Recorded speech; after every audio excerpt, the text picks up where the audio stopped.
مشکل سے مشکل وقت میں بھی آپ کھڑے ہیں، لیکن یہ آپ کا ایمان چٹان کی طرح آپ کے سینے میں ہے، ڈگمگا نہیں رہا ہے۔ آپ نے وہ واقعہ سنا ہے،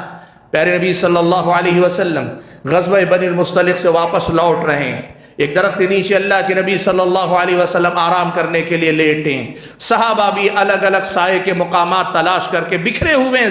سب آرام کر رہے ہیں۔ سفر کے دوران ایک دشمن موقع کی طاق لگائے بیٹھا تھا، وہ آیا، اللہ کے نبی تک پہنچ گیا، درخت پہ لٹکی ہوئی آپ کی تلوار اتار لی، اتار کر اللہ کے نبی صلی اللہ علیہ وسلم کو جگایا، ننگی تلوار ہاتھ میں، اللہ کے نبی سامنے لیٹے ہیں اور اللہ کے نبی کو جگا کے پوچھتا ہے، من ينقذك مني یا محمد، اے محمد بتاؤ تمہیں میرے وار سے کون بچا سکتا ہے؟ بھائیوں، نفع و نقصان اللہ کے ہاتھ میں، یہ علم پہلے ایمان بنے اور ایمان سے آگے بڑھ کے اس یقین پہ پہنچے جو یقین اللہ کے نبی صلی اللہ علیہ وسلم نے اس موقع پہ ظاہر فرمایا۔ اللہ کے نبی نہتے ہیں، سامنے تلوار لیے کھڑا آدمی ہے، دنیا کے اصول پہ اگر کہیں تو آدمی ایک وار کرے تو ختم ہو سکتا ہے سارا معاملہ، لیکن اللہ کے نبی نے پورے اطمینان کے ساتھ، پورے سکون کے ساتھ اور پورے یقین کے ساتھ اللہ کے نبی نے کہا کہ اللہ مجھے بچائے گا۔